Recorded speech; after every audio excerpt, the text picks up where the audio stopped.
George Roy.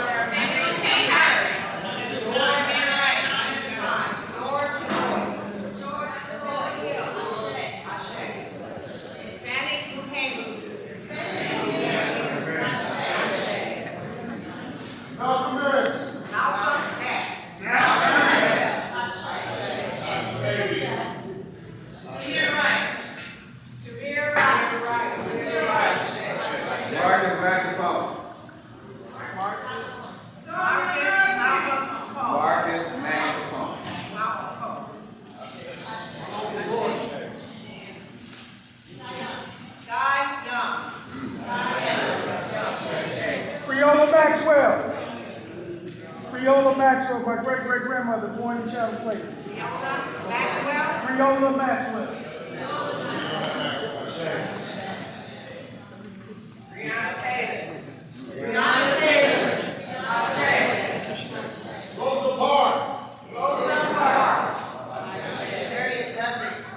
Harriet Tubman. Harriet Tubman. Trayvon Marshall. Betty Shabazz. Betty Shabazz. Ruben Antonio Moss.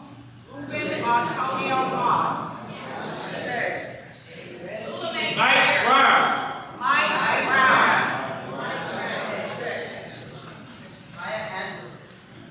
Maya Angelou. Lula Mae Myers. Lula Mae Myers. Lula Mae Myers. Ezel Ford. Ezel Ford. Marcus Messiah Garden.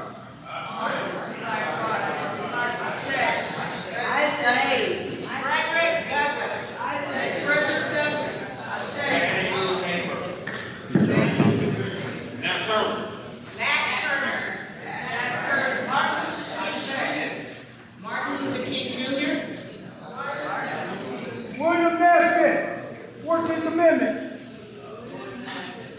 William Nesbitt gave us the 14th Amendment. Malcolm X.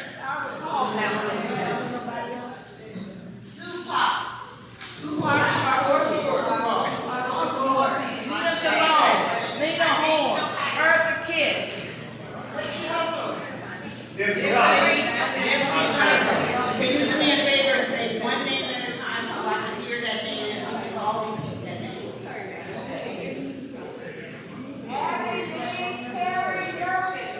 Addie Mae Terry Jurgen.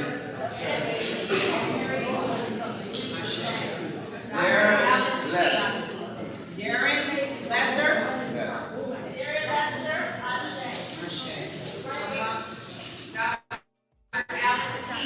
Dr. Alice King. Huey P. Newton. George Jackson. George Jackson. Muhammad Ali. Bunchy Carter. Bunchy Carter. Julia Cooper. Julia Cooper.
Let's thank our sister Marine, speaking through our nation. So again, I want to welcome everyone to the Center for Black Power. We do have a sign-in sheet. They just now came out, so if you missed it, when you did come in, please make sure you sign it, because we want to make sure we have this type of turnout here for it. After we saw what happened last Saturday, we need everybody present. Every meeting we go to, every city council, wherever we at, we need everybody that's here tonight there. So next we're going to have our Baba Keeney from Black Lives Matter Los Angeles come up and welcome us to the Center for Black Power.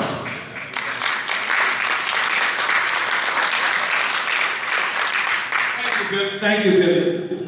And welcome to the Center for Black Power. Now, many of you, this may be your first time here. How many people is this your first time here? Which means you probably did not know that this was here.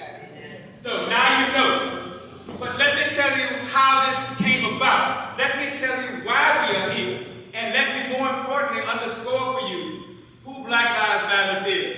I'm the National Field Coordinator for Black Lives Matter Grassroots. Black Lives Matter Grassroots is Black Lives Matter. And we have been functioning in this community for over 11 years. We got started across the street July 13th, 2013, after the verdict surrounding George Zimmerman, and he was found not guilty. People gathered in the park, they were outraged, and said we need to do something. And so we did. We shut down the freeway. We said that we are going to create a movement, not a moment. So here we are 10 years later, and this building that you are in is owned by Black Lives Matter.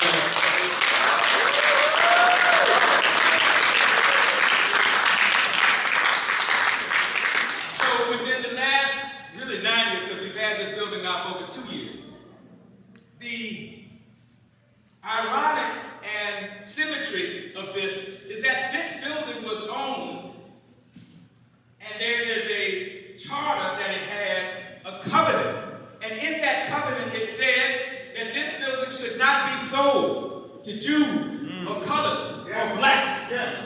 Now it is the Center for Black Power. We got an example of that charter and that covenant. And when we bought this building, we thought about framing it or burning it. But this building is owned by Black people for Black people. Black Lives Matter LA is about ending state-sanctioned violence in all its forms, socially, politically, and economically. We are Black-centered, demand-driven, and direct action focused. And so we welcome you here tonight. We are glad to co-sponsor this with our brother, Billy, who is also our security lead. But this is one of the major tenets, one of the major issues, one of the major focuses of Black Lives Matter, the question of reparations. We talk about it, we emphasize it, we focus on it. Because we are owed that reparations. Whatever exists in this country, we built it. Whatever exists in this country, we built it. We the only people who can take some ugly Croc shoes and make them effective. So that shows how our emphasis is. Once again, we want to welcome you to the Center for Black Power. We want to remind you that we have a tradition about calling people in as opposed to calling people out, and that we want to invite you to come back Sunday, the second Sunday of every month, this Sunday, for our organizing meeting. The Black Lives Leaders meets the second Sunday of every month. We meet here at 7 o'clock. You get a good meal. You'll get a grocery bag. But more importantly, you'll get a chance to participate in making and involving and creating Black Power. So thank you so much. That's this Sunday at 7 o'clock. We look forward to seeing you. Thank you.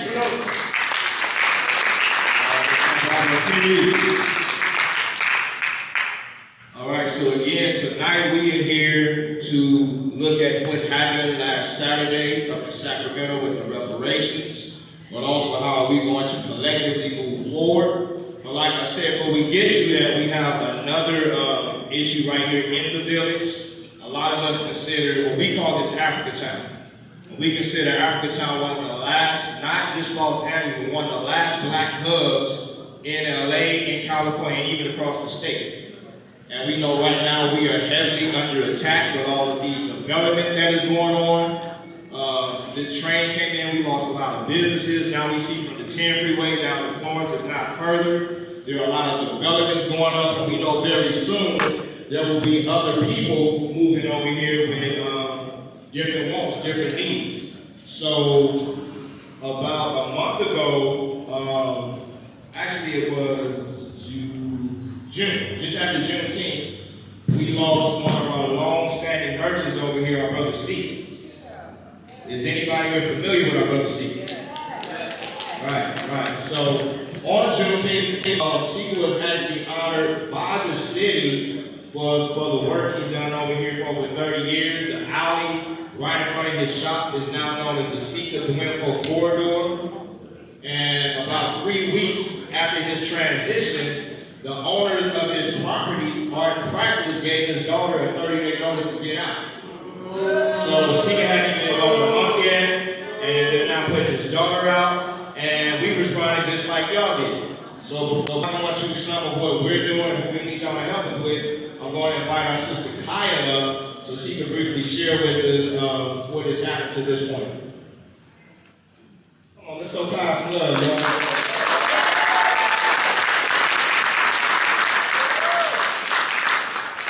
Hey everyone, I'm Kaya. I'm one of the lead organizers of Leimert alongside Elon, who is Sika's daughter. Our organization is really about activating young people, artists, and LA residents to help uplift and preserve Philpart as the epicenter of Black culture and community through digital storytelling, through art programming, and really just trying to share the history of this place and how we got to here and how this has become, the epicenter of Black culture and community in LA.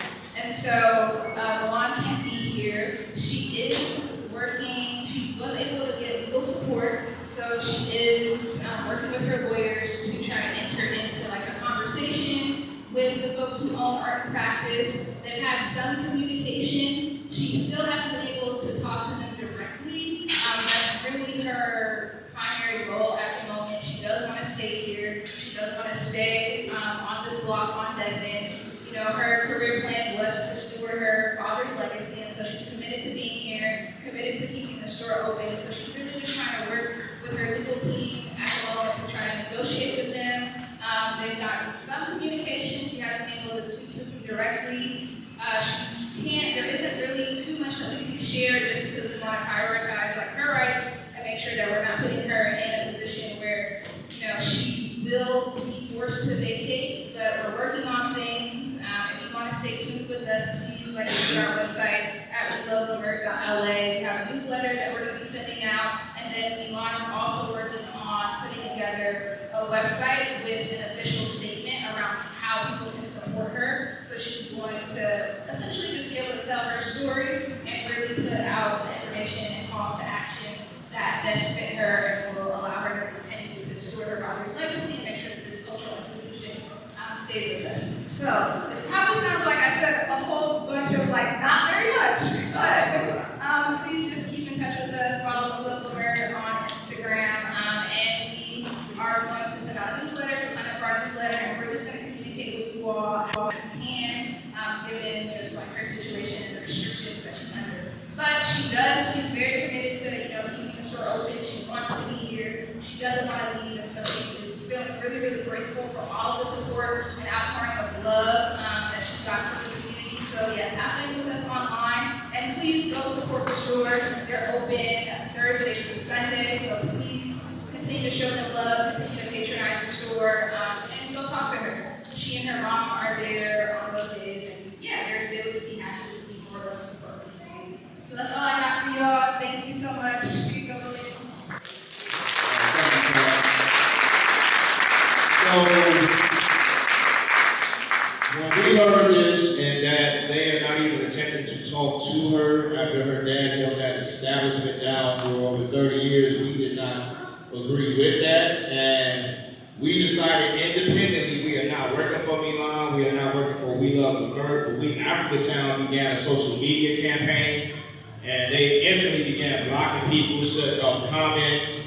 Then we found some of their partners, places like the Hammer Museum, the Getty Museum, the California African American Museum.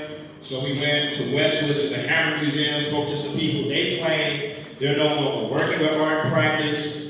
And then about a week and a half ago, so let me pause right there and just share real quick. So art and practice and their founding members, Marc, Bradford, Eileen Norton, and Alan Castro also are buying properties over here. So does anyone know where Queen Amina's shop is at? Yeah. So Queen Amina's shop, all the way up here to 43rd place, all the way to the ice cream shop.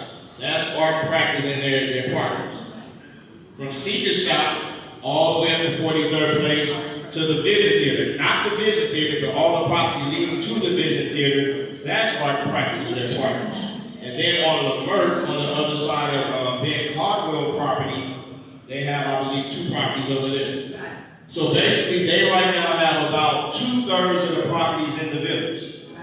And the threat is that they are now putting Milan out right after her dad transitioned after 30 years without conversation. We are very concerned with what they plan on doing over here.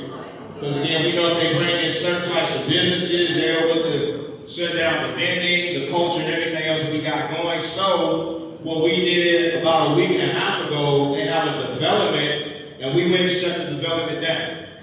And after all these weeks of no conversation, we got a phone call real quick.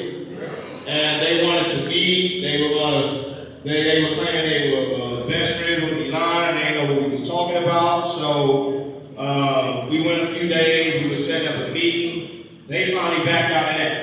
So we're going to have to strike again. So we will need more support. Right now, we got between 4 to 8 people helping us. But again, it would be lovely if we could get half of this crowd out there. We saw the brother came and joined us. We would love to get at least half of this crowd to let art practice know, no, this is our community. We would like to know what y'all got planned and how we can collectively move forward.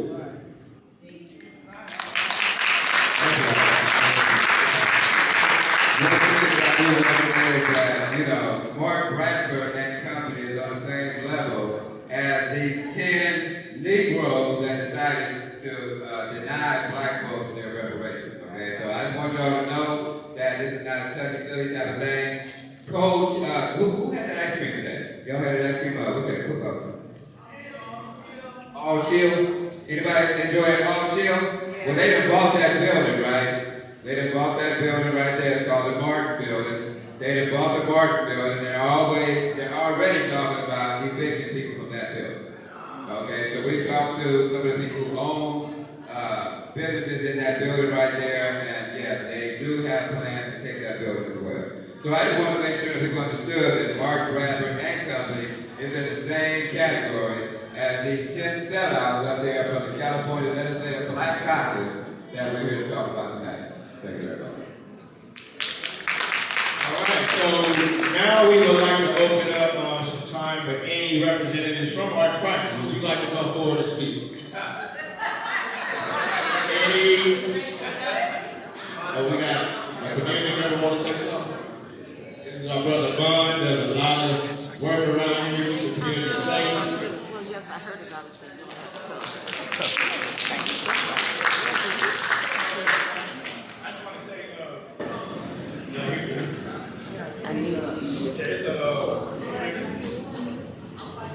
It's a video on Instagram of when the guy was coming with the paper out. And I was happening to stand there looking at my phone and see the dude. And this is my 4th time seeing the same guy putting eviction notices on different places. But I get the bad rap. They think I'm pressing dude. This is the 4th time. You got a smug look and smug attitude every time. So me personally, I press the dude. Like I actually told him, I'm gonna get away from you. We don't want to see you. Y'all send somebody else, not you, the person. But in the comments, a lot of people here, I'm getting toe up in the comments.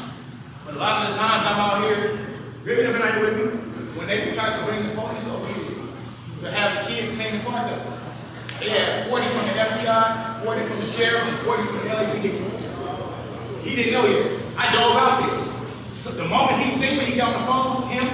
I was like, other lady, man, sister, came out there with the president. Same thing. I mean, the bad rap. Look at him. Who's our contract? He's pressing the police. Yes, they just killed my little brother and gave the answers yet. Why they gonna clean up our park and mysteriously find something? And they fundraising. They wasn't here as the police. They was here as a non-profit fundraiser in our park. So people don't understand that part. They get at me like loud, whatever. I'm here to put. And I'm gonna always be there on the hard for whatever causes. I study and I be around here, sharpening a lot of people. Been here every day. Perfect attention. Perfect attention. A lot of stuff they don't know. I'm here. That's the person that knows where to get back to school. That's always there. I'm always here. I'm telling you, you can always find me if y'all need help. This is how I do it. So we have the representatives from each organization to come on up. We're about to get into our discussion on what took place. And we know a lot of us have different positions when it comes to reparations. And tonight, we're not here to argue with each other about that. Tonight, we are here to find out what exactly happened last Saturday, the facts of what happened last Saturday, but to also see how we can collectively respond to this and move forward. And one other thing you might have noticed is someone else is talking about the person up here is talking, it's kind of hard to hear. So if you have any conversation you need to have, please step outside and respect the fact of the person who's talking and that everybody else came here to find out the information up here. So we got a couple more people.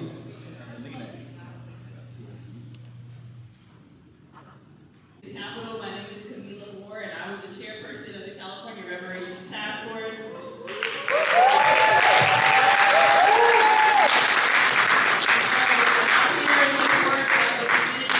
Organization. I was there on Saturday too. I'm very disappointed with the California Legislative Black Caucus. I think their actions were very unconscionable. Marc is champion from LEAP, and CJEC created a really great video that I hope that we're going to share right here on this projector that really shows you all their actions.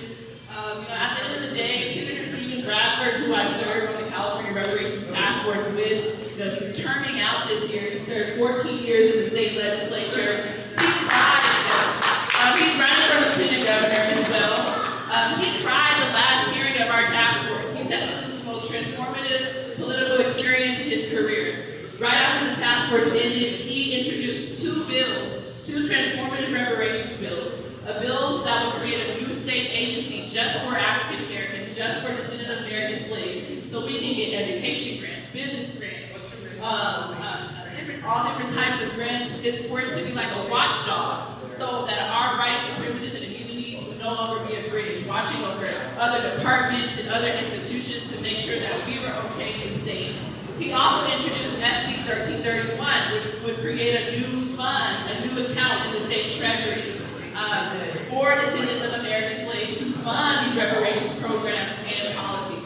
These two proposals, these two bills were transformative. We haven't seen that type of legislation for Black Americans since Reconstruction, since the Freedmen Bureau, and since the Freedmen Bank, which was torn down by white racists right after Abraham Lincoln was assassinated. And so what this video shows you is organizers, pleaded with the California Legislative Black Caucus to do the right thing, to introduce these two bills on the assembly floor, which would have been actually the last step. If they actually did this, introduce the bills on the assembly floor and for a vote, that would have been the last step before it would have been on Governor Newsom's desk. And he would have had until September 1st to September 30th to either sign or veto it. So these organizers are going to go into much more detail, but I just want to give you all that overview of the two bills. If you all have any questions about the actual reparations, the other reparations bills that the Black Caucus passed, you can have a conversation about that, but we want to focus on Bradford's bill for right now. Any questions before we get into the video? Good job. Good job.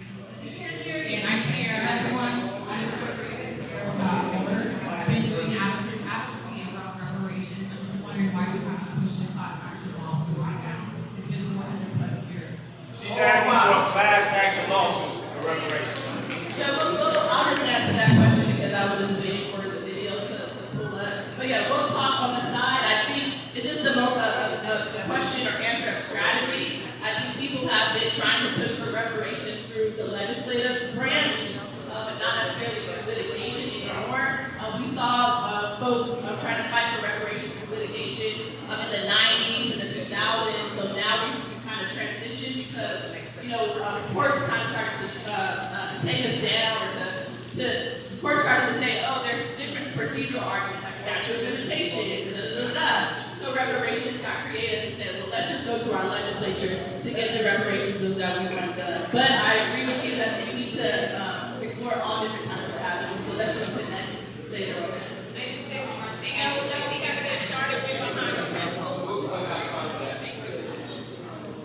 Thanks, everybody. We'll take questions at the end, and also, if you see posted along the wall at the end for the release, we do want to release ready to work. Yes, we're ready to work, not just here to absorb information. Get off the sideline. Posters on the back wall are all the different Jump in. categories of harm that the California Reparations Task Force study. And so before you leave, at least before the event is over, look at all the different categories of harm and put your name and contact information so we can make sure to follow up with you. This room is almost 150, 200 people. I don't want to see those ones. That's right. Jump in. Because the Lord pays. That's right. Or y'all need, we'll take questions at the end. Thank you. Keep going. Keep going.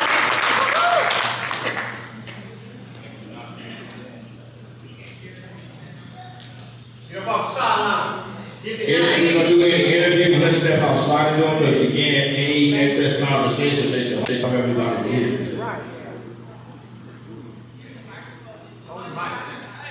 I wasn't counting. Who do we want? Represent the people? Nah.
So we're gonna,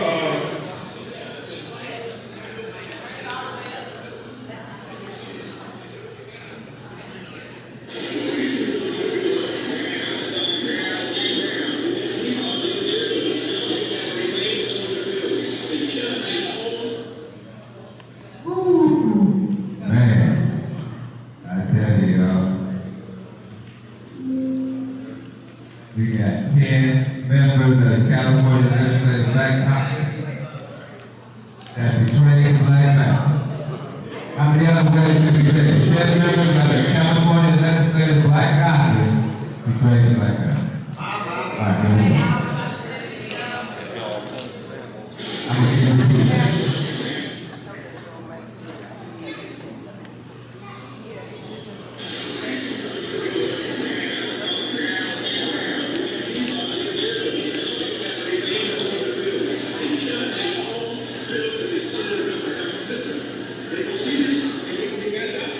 Are you guys letting people in yet? Things are going on for like 2 hours.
established a framework with a foundation for reparations here in the state of California.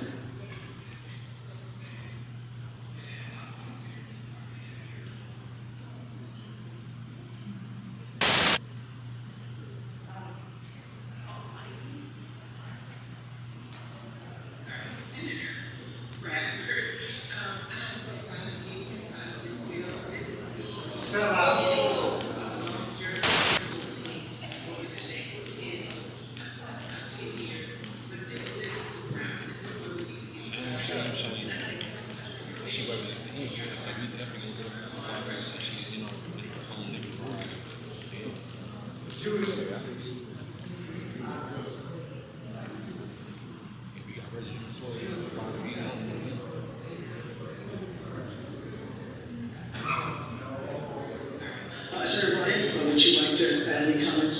I would. Thank you, Senator Bradford, for bringing this measure forward. I think, as has been stated, you and Assemblymember John Sawyer and Black folks all across California engaged in a multi-year listening and building process that resulted in one of the most profound documents that's ever been produced by the Department of Justice in the state. In that came a number of recommendations that have a serious implementation. That implementation can't happen without some sort of overseeing agency that helps facilitate it. So I want to thank you for bringing this forward. I want to thank you for forcing us to contemplate the creation of this agency as early as last year. I want to thank you for your urgency, not just in this year, but throughout your tenure in the legislature. I'm a proud member of the Black Caucus today, and I imagine there's a motion on the table. I'd like to say a word for it.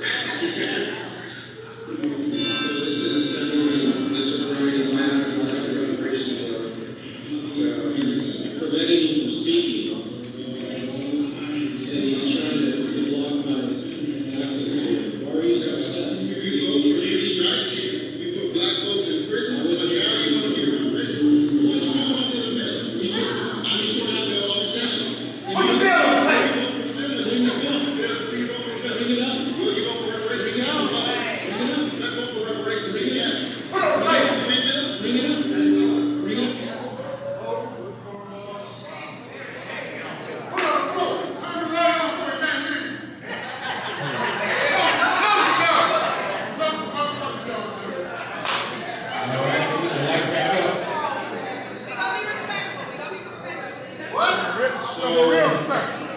Right now, again, we all understand, but this meeting turned to something else, so we can start doing this. So let's let everybody speak, so we can hear what happened, get the information, and then we can figure out what we want to do. So,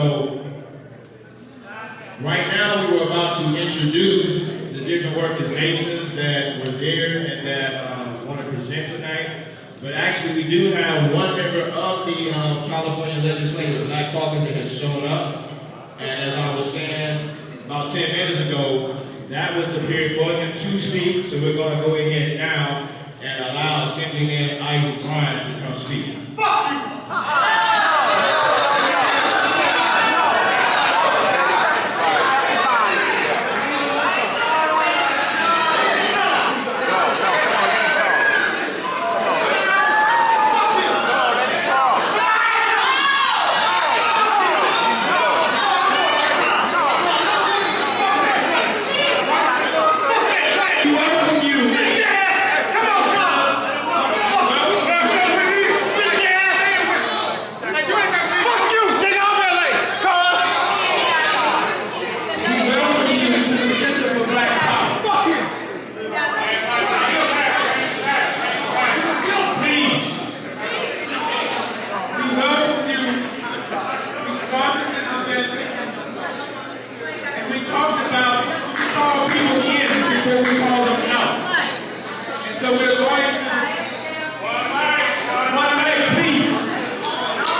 So now you are disrupting the meeting. And then people drove from all around here tonight. So again, we're going to respect the fact that all of us are here, but we want to find out what we're doing next.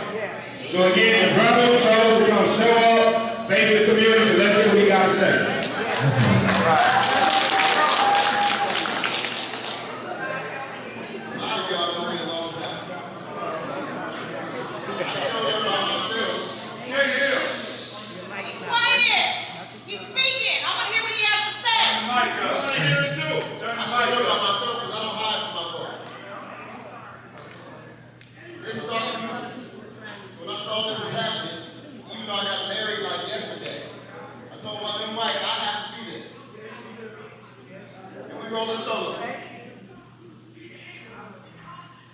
It's been a hard year in the capital, and I know you all feel that. I had no problem with any of this. The problem was raised a few days before in the caucus. There's been fractures between community and the caucus. And some of us have tried to bridge those. Chris has done a fantastic job, by the way. I haven't seen somebody in Sacramento that frequently, that often, with multiple organizations who are still pushing the consistent message. We did with ARC, we still push the message. Every time I see Chris or anybody else, I make space and I make time. For me, what happened at the session, the first thing I want to say, an article is going to come out tomorrow. Like I said, I got married. I didn't stop this racist motherfucker on the floor. That's not how you move motion. And I know we got some Sacramento people who know you don't walk up to the front. I wasn't even talking to him. He had already been ruled by the Speaker Pro Tem as dilatory. He wasn't allowed to speak on anything else because he was trying to stop the last 100 bills from going through. If he could delay till midnight, 100 bills would have died. One of those bills penalizes the Inglewood oil field and creates a community fund that can only be spent within 2 miles of the field. That's right here. That's a $20 million fund. That was still on the table. He was trying to stop everything in the house, and there's plenty of videos of that. We'll make sure they get out there, but I've been busy. I was getting married, so I wasn't going to defend myself. If you want to come, you can come. I'm going to take it. So Marcus has been something. I signed up for this. There was a day when I used to be banging on the doors too. I remember yelling at Mayor Garcetti in 2020 in things. I remember being out here with all of you many, many times over on many, many issues. But I signed up to be inside out. But I never forgot. When the stuff happened, I started trying to whip my colleagues. No, I will never second Bill Staley on anything like that. Never ever. If you want to second Bill Staley on something, I encourage you to look up this man's background. For us, you have to have the majority of the caucus in the play. Otherwise, it's only going to fracture us more. So I told Senator Bradford and I told community the second fracture started that we have to whip 7. There's 12 members of the caucus. You got to whip 7. We could not get to 7. So the choices for me were either roll all of my caucus mates who I have to build with next year and stand with the most racist person in the assembly who's trying to use this to wedge our community.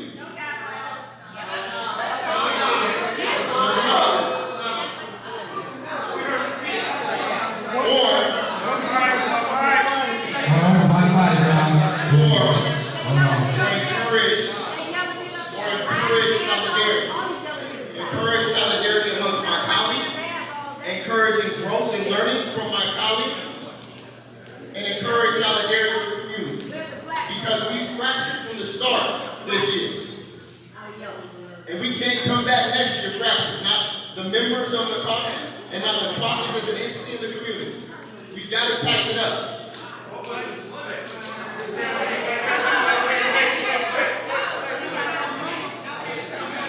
So what we're going to do is we're going to let Isaac finish.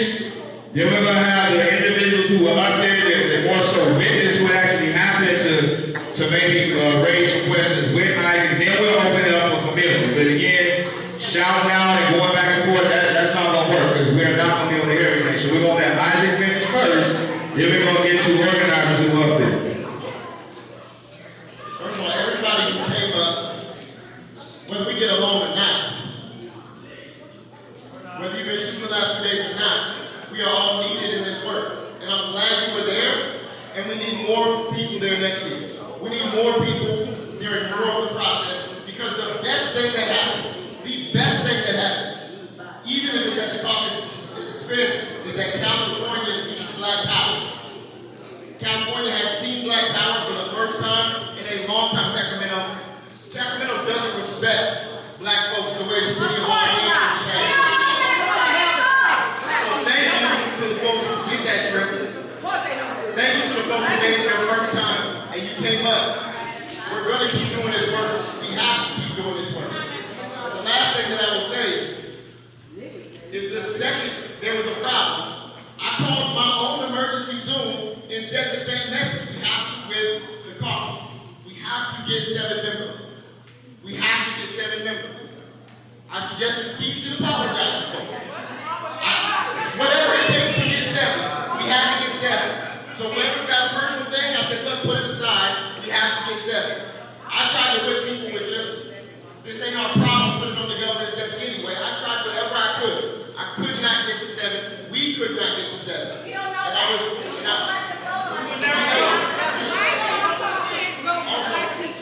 what happened to you? What it all like quick? So, I'm going to close it up right now by telling y'all something things. I will never not show up. I will never not show up here.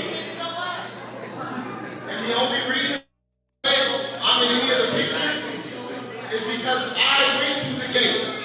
I didn't hide from folks. I got off the elevator and I went to the gate because I'm never going to leave Miss Jan or anybody else building on the other side of the gate without just acknowledging you're here and trying to tell you what I think you can do.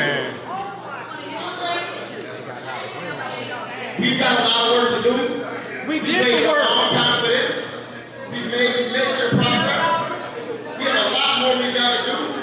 And we have to just keep pushing. But make sure that the work on the legislative side, we have to do it together. It's got to be together.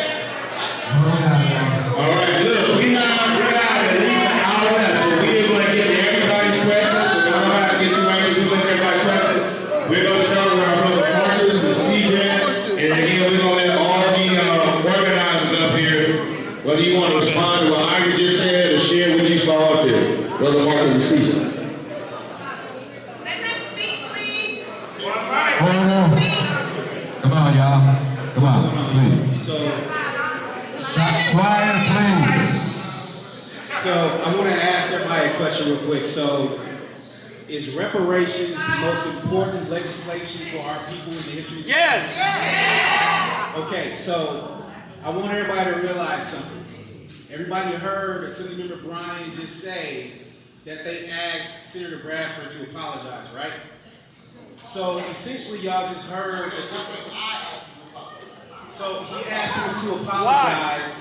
So what is being admitted right here, which is what we've known for over a year, because we've been talking to these folks, that they let their personal beef and grudges with Senator Bradford stop the most important legislation in the history of our country.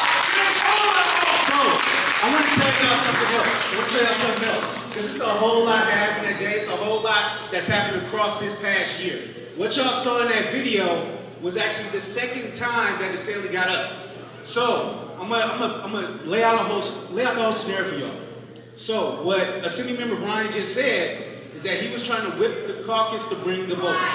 So he couldn't get the caucus to bring the bill up. So as Saley went up, that was the second time.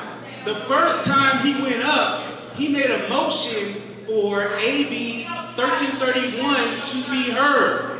He did not get a second. So what happened was, Assemblymember Bryant, if you couldn't bypass the caucus, if they wouldn't bring it, that was your chance to second the motion. It doesn't matter who does our shit for us. It just matters. It just matters that the legislation goes through. I don't care if some Republicans trying to clout chase off the moment if reparation goes through. So that's what happened. The second time when y'all see him up there What actually happened is that the assembly, by way of the CLBC, violated assembly rules and put both Bradford's bills to the inactive status. And so what Assembly was actually trying to do, Assembly actually came out, showed us the Assembly rule book where they violated protocol. So what Assembly was trying to do right there was to appeal the motion to bring the bills back off the inactive file. And that's what you saw in that video right there. So all this shit we hearing from the CLBC, we know what actually went down. We've been meeting with every single one of the CLBC members for the past year. And since Bradford gutted and amended his bill last August, the first thing that came out of all their mouths is Bradford didn't do this the right way. That's why if you go on the California Legislative website right now and bring up SB 1403, you'll see the bill was introduced because the video cut off before it showed it. SB 1403 was introduced in February. The California Legislative Black Caucus didn't sign on as co-authors until May. Either way, their press release said they weren't able to participate in the legislative process. How are you not able to participate in the legislative process for a bill that was written last August, that was introduced in February, that you signed on as co-authors for in its final form in May? We tired of this shit. Hey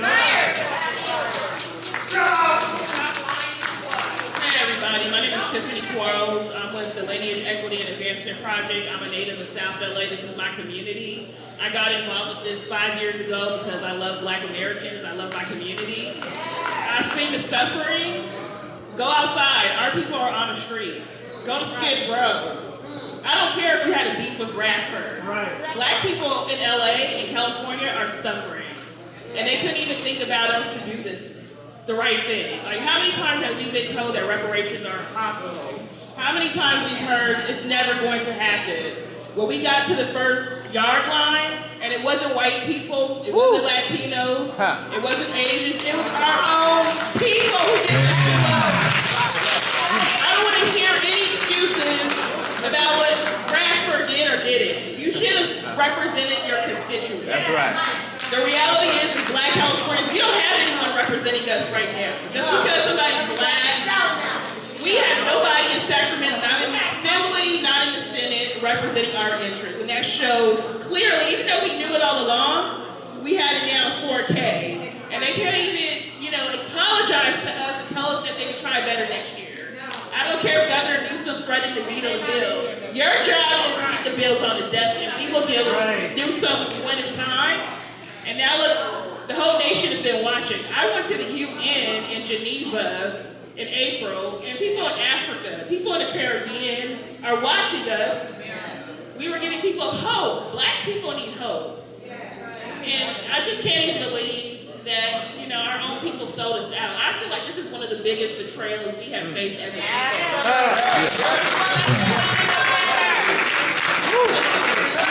And so the next question is, where do we go from here? Do we vote them out? That's right. We vote you out because if you're not representing us, then what is the point? What's the point? When was the last time y'all seen legislation written for us? Never. And here we are in California, the first time we've seen this in our lifetime, and our own people sold us out. So I'm here today. I'm angry. My heart is heavy, but I'm not discouraged. I'm going to keep fighting. Like I said, we got this far because of faith. Like I was mocked, told it would never happen, and we got it to the finish line, and we're coming back, and we're going to get this done for our people.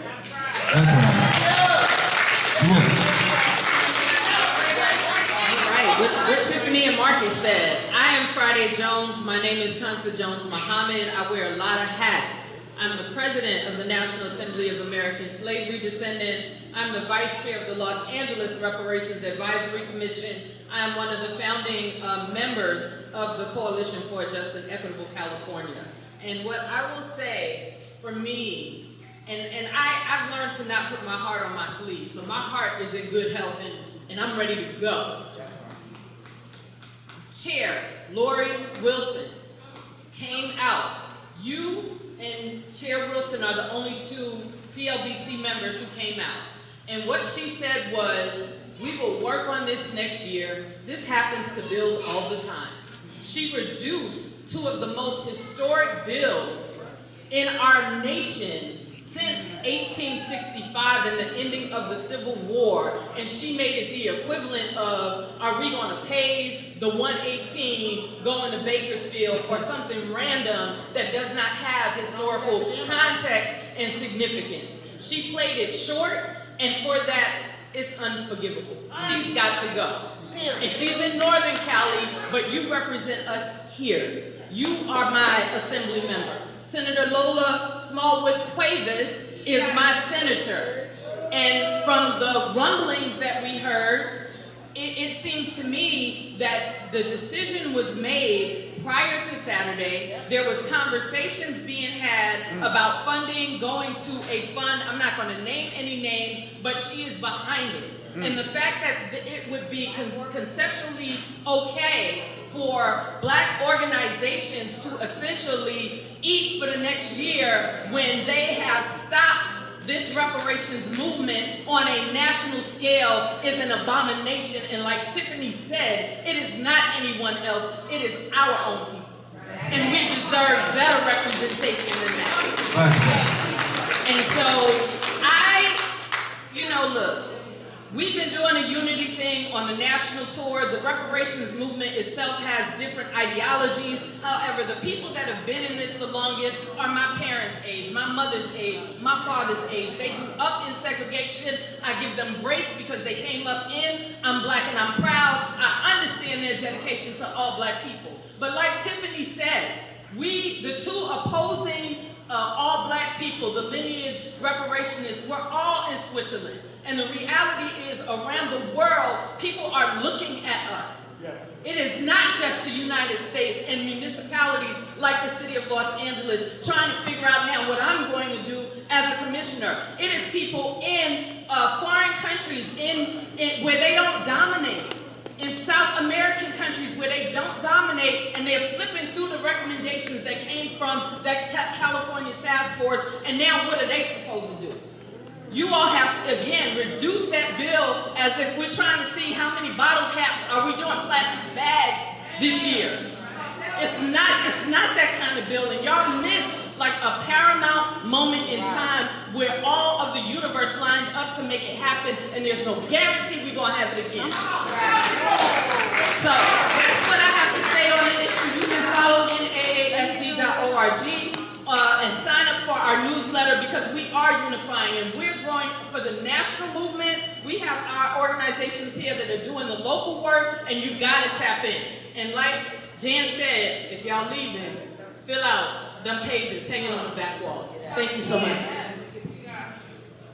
Thank you.